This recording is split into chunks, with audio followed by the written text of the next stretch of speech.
on public media by including a gift to WOUB in your will. Start today at givingdocs.com/WOUB.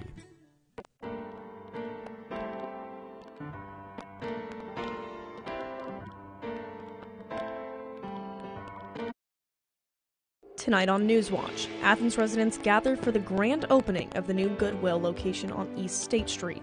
Plus, Florida Governor Ron DeSantis announced the closure of the infamous ICE detention facility at Alligator Alcatraz. And the U.S. Supreme Court sides with the Trump administration in 2 landmark immigration cases. Newswatch starts right now.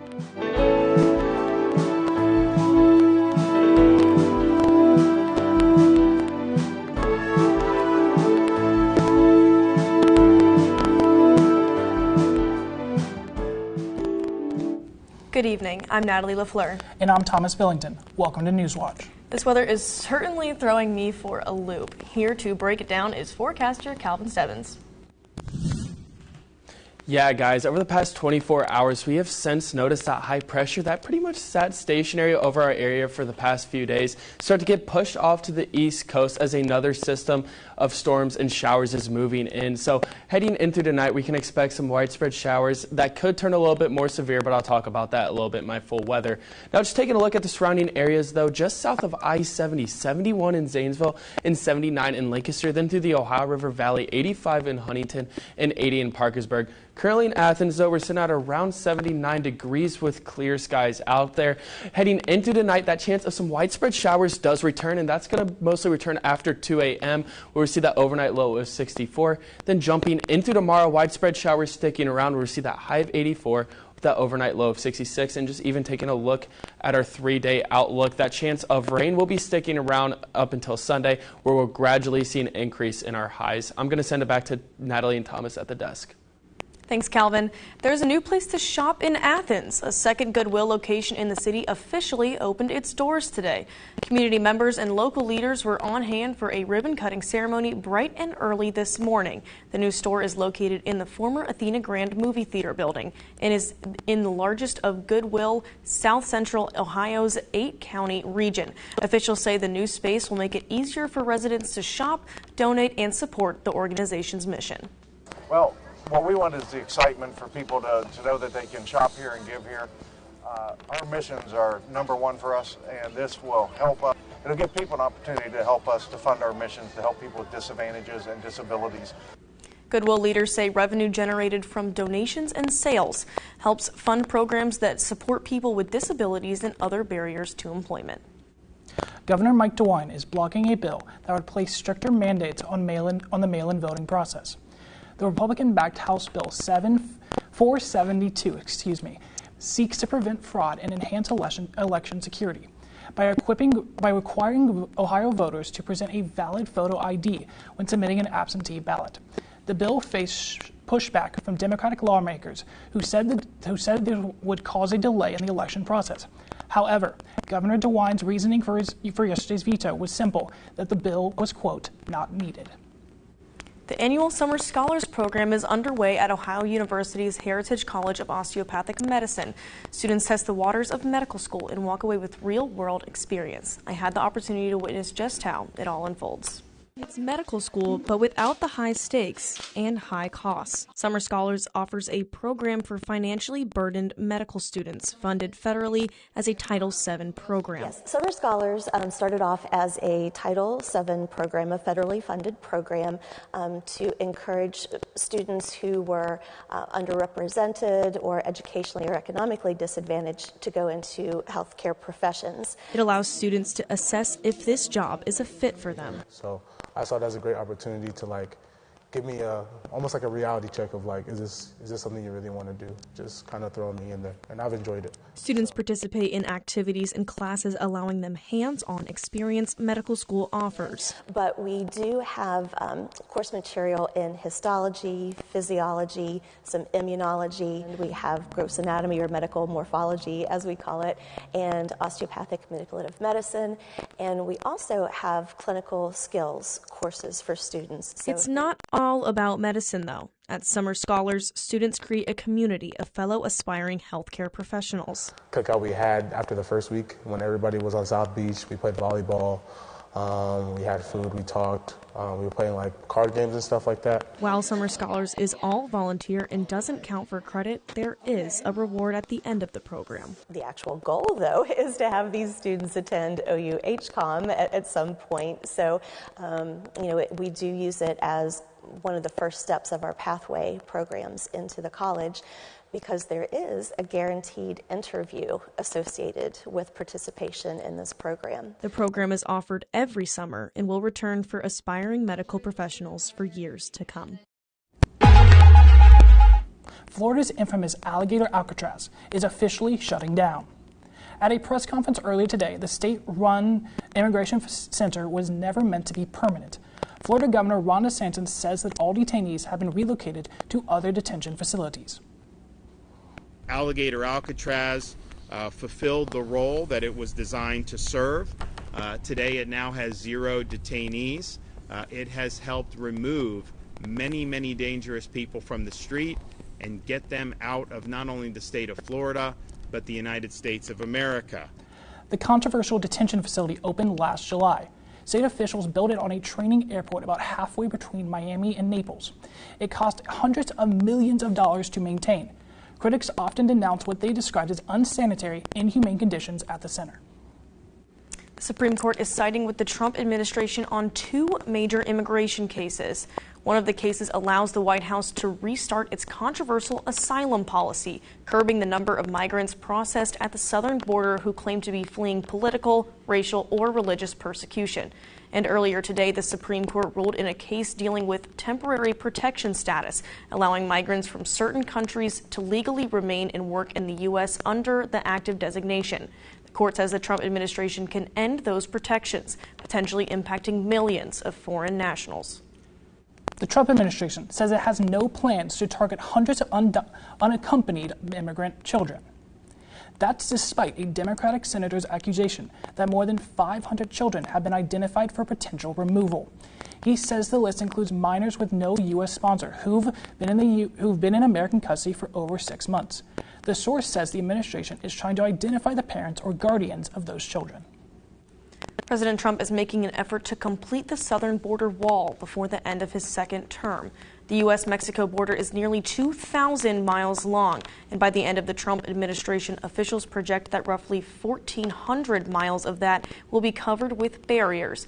The pace would be constructing 775 miles of new wall by the end of 2027, and another several hundred more miles of secondary and waterborne barrier by the end of 2028. Coming up, how a viral internet trend at the FIFA World Cup is bringing people together in an unlikely way. And President Trump requests multi-billions of dollars from Congress. Rain returns this weekend, but how long will it last? Stay tuned to see my full weather. Ohio in general is a very diverse grape growing region. The wines we produce are a little bit different. I believe in this idea that grapes are a little bit different region by region. So I don't really see why we couldn't get a reputation for making a certain type of wine. PassionWorks was not designed, created, or maintained by people who studied disability. They're people who studied opportunity. We're primarily known as one of only a few places in the country that are still making coasters from hand-carved woodblock prints and set-type letterpress printing. The word of mouth has spread, like some of the, myth of the pawpaw, I guess. We're blessed with pawpaws here in Appalachia.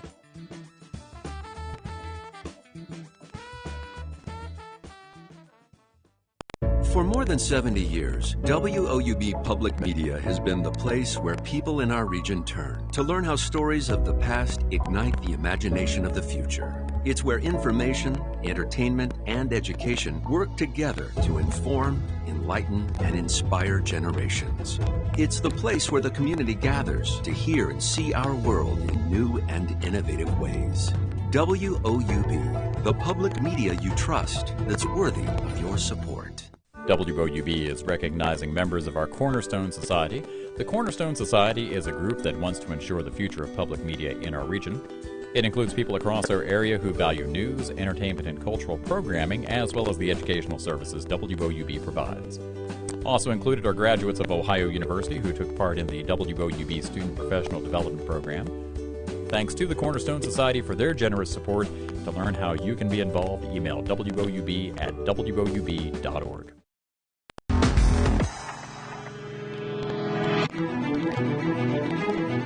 The 2026 FIFA World Cup has brought millions of international fans to American cities, and something unexpected is happening off the pitch. Global tourists are pulling out their phones, not to capture the goals, but to document their trips across America. Ivan Rodriguez has the latest on these reactions are going viral.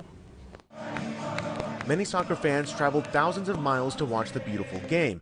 And yes, there have been plenty of moments of magic, but scroll social media and you'll also find tourists losing their minds over everyday American life. Buc-ee's is like America in a box, a very, very large box.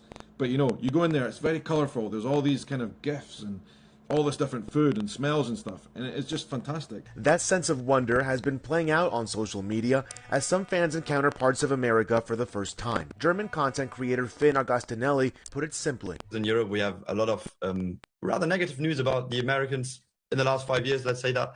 And I think we are all enjoying the fact that this country is so great to visit. The people are amazing, so welcoming. Tourism expert Dr. Rachel Fu of the University of Florida says what's fueling all of this isn't just novelty, it's authenticity. And one of the many main reasons those videos have become so viral because they present authenticity. Dr. Fu says every viral video of a fan falling in love becomes, in her words, a marketing person for America. But perhaps the most unexpected audience for all of this is us, Americans, seeing our country reflected back through someone else's eyes. For Americans ourselves, those videos remind us how kind we are. We should keep being kind people. I'm Ivan Rodriguez reporting. Well, I just love that. I think it's so important that sports brings people together like this. I mean, what a beautiful story, you know. We love the World Cup, we love soccer, so obviously this is great to see so many people coming together. Now, I haven't got the chance to watch much of the World Cup, but it seems like they've had pretty good weather so far. Do you know of any game cancellations? If I remember correctly, I do remember a game cancellation in Kansas City for tornado warning, but majority of the games do happen to be on the West Coast, which is normally pretty fair weather out there.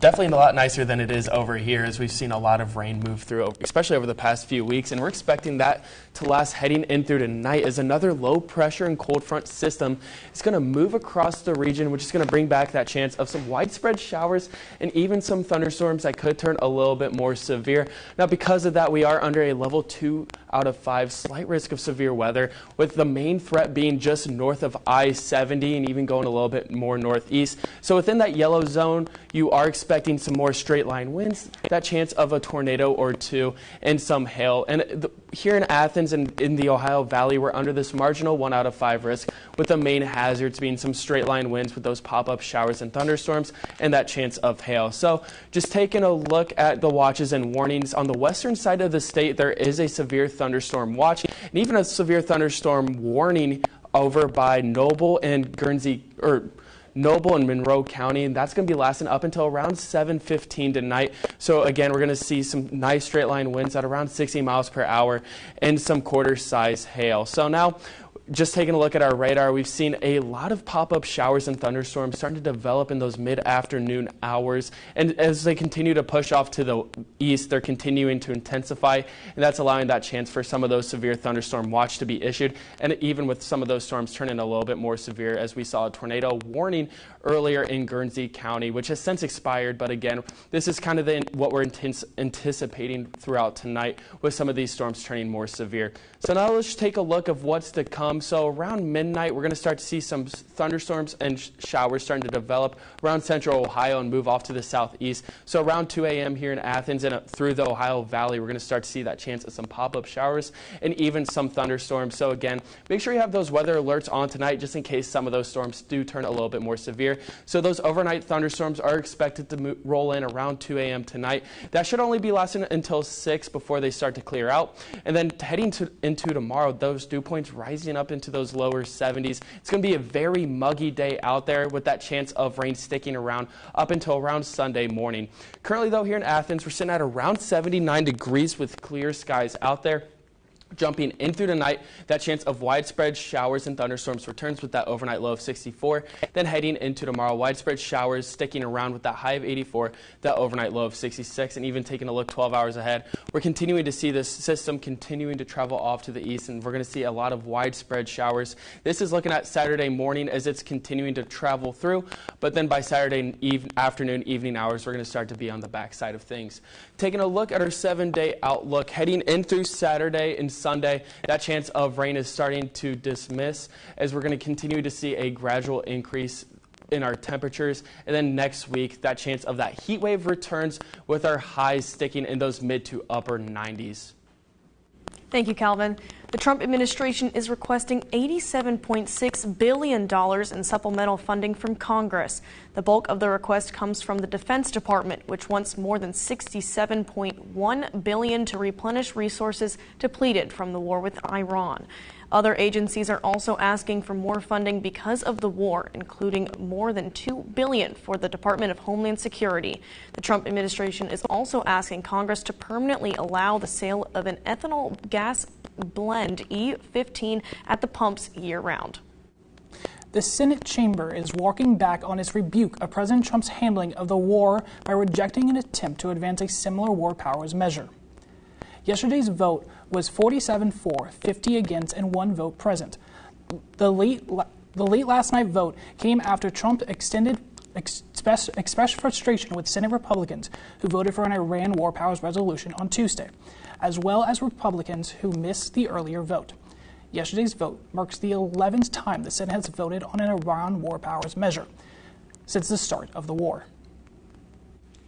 A federal judge is blocking major parts of President Trump's executive order to crack down on mail-in voting.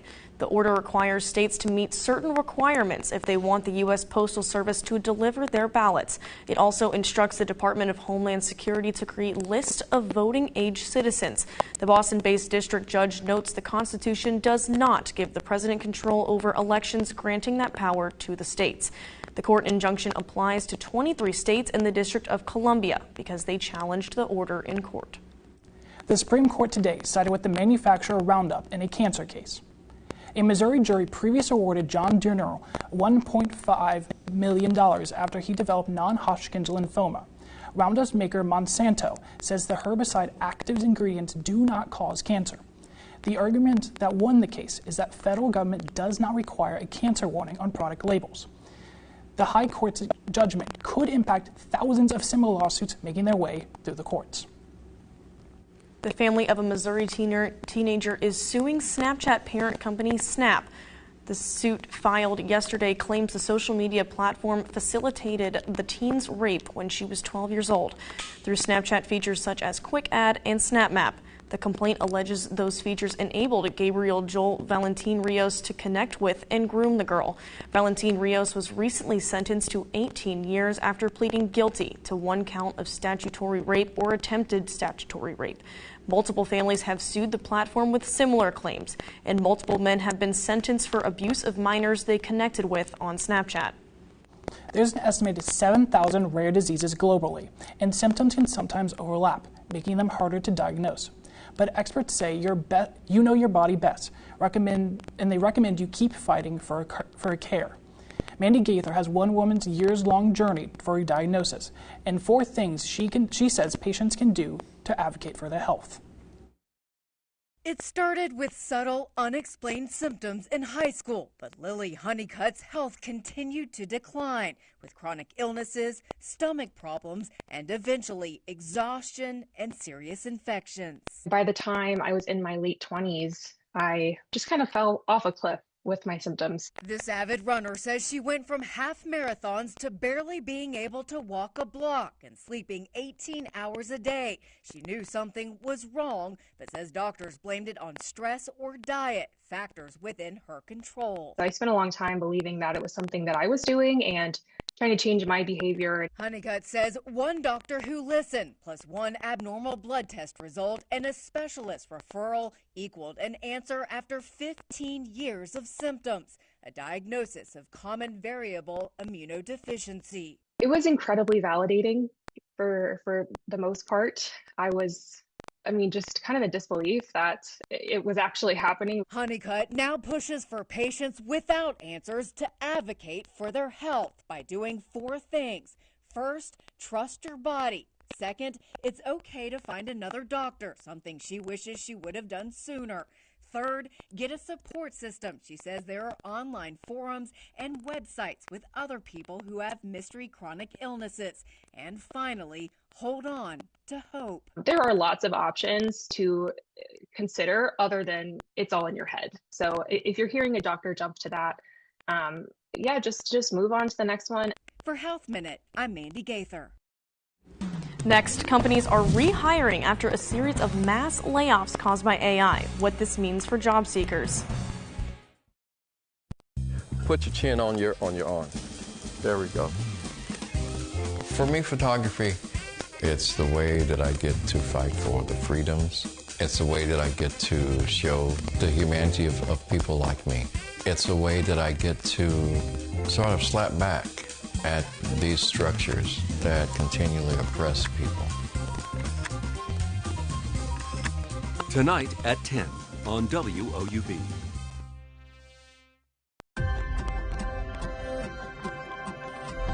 I think about what if I took a right turn instead of a left turn. I think I would have missed a lot. We're getting into heavy stuff now, so be careful.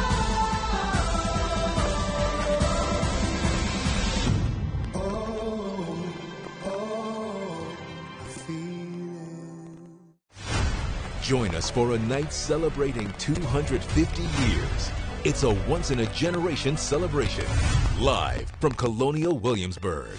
It's an epic live event honoring our nation's history with an all-star lineup bringing America's story to life. And an unmatched fireworks spectacular, live where liberty was born. America Made in Virginia, 250 years together, July 4th on PBS and the PBS app.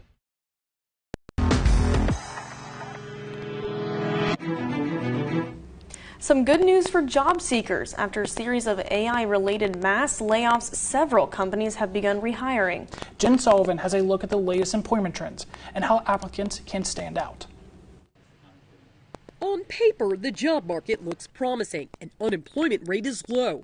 So why are so many people struggling to get hired right now? In May, job gains came in leisure and hospitality, healthcare, and local government. But if you're not looking for opportunities in those industries, it can be tough to land a new position. But there is good news. We've started to see that hiring activity pick up across the board. Dawn Fay with recruiting firm Robert Half says they recently conducted a survey among U.S. hiring managers and found 32% of those who eliminated positions after implementing AI are now rehiring for those roles or similar ones. They're actually bringing employees back into the organization to basically be able to handle the workload that they thought AI was going to be able to replace. Fay says instead, companies are now relying on AI to take on more routine tasks. The communication, the judgment, the oversight, the institutional knowledge that employees have, that the technology up to this point is just not being able to kind of replace all of that. If you're looking for a new job, Faye recommends writing a cover letter that highlights your accomplishments and explains why you want to work there. Don't just apply online. Track down a hiring manager and reach out to them directly. I know it can take some time and be a little frustrating. Stay with it and don't feel like you've got to wait 2 or 3 months till the summer ends. If you do land an interview, Faye suggests asking what their timeline is to hire for the position and what the next steps are in the interview process. For Consumer Watch, I'm Jen Sullivan. Tech giant Apple is announcing price hikes on some of their most popular products. The company says increased AI demand is spiking the cost of computer chips, and they can no longer shield customers from those price increases. For example, the entry-level MacBook, the cheapest iPad, and the iPad mini are more expensive by $100. Some good news as iPhone prices remain the same for now. New data from the Department of Commerce reports inflation reached 4.1% last month. That is a 0.3% increase from April. The jump is also widening the gap between the average salary increase and the eroding spending power. But there is good news. If you strip away gas and food prices, what is called the core inflation stands at 3.4%. That means if lower oil prices we are seeing now remain stable, we should see the inflation rate come down soon. Americans are projected to spend a record amount of money on food for the 4th of July holiday. A survey from the National Retail Federation shows consumers are expected to spend an average of $94.41. That's a $2 increase from last year. The jump is even higher for people grilling burgers or hot dogs, as beef prices have spiked nearly 16%. So while Americans are spending more on food, they will ultimately be receiving less. Still ahead, a beloved chocolate candy undergoes a big change. Find out what it is after the break. This is the grandest reception that essentially we've seen for any foreign leader. He sees that there's kind of a realist calculation about what America's interests are, and it is to remain very closely allied. Why did President Trump see the Saudis as important to his America First agenda? President Trump saw Saudi Arabia as really the linchpin to the modern Middle East. They buy apartments from me, they spend $40 million, $50 million. Am I supposed to dislike them? I like them very much. Tuesday at 10 on WOUB. The global order as we know it is changing rapidly. This is having a big impact on the entire region, and Iran intends to share the pain with the neighbors. Why do you think Putin's looking for a way out? When you look at just the sheer numbers alone, between 1.2 and 1.4 million casualties, he's not winning. Every week here on Compass Points, we'll provide you some direction to help us understand a critical issue and how it affects you at home.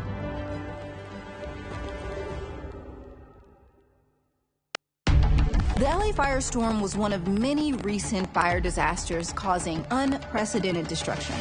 Now these tragic fires seem inevitable, but does it have to be that way? I'm Maya May, the host of PBS's Weathered, and I'm on a journey to understand the aftermath of the LA firestorm, how we're facing this moment of extreme change, and how we can prevent the next tragedy before it's too late.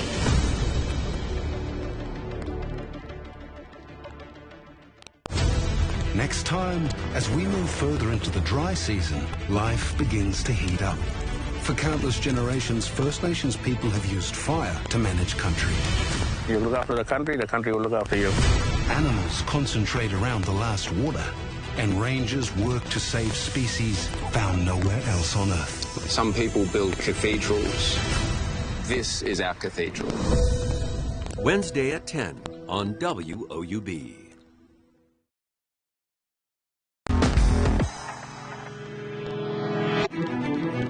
The next bag of M&Ms you buy might not contain blue and brown candies. Mars Wrigley says it's producing a new version of the classic treat without certain dyes that are on a list of artificial colors flagged by regulators. The candy maker says the new bags of M&Ms without blue and brown will be available on Amazon later this year. Other M&M products, however, will still contain the original colors. The company adds that it's also working on such changes for other products, including Skittles and Starburst. Well, that does it for our broadcast this evening. Thanks for watching. Stay tuned for the PBS NewsHour coming up next. Have a great night.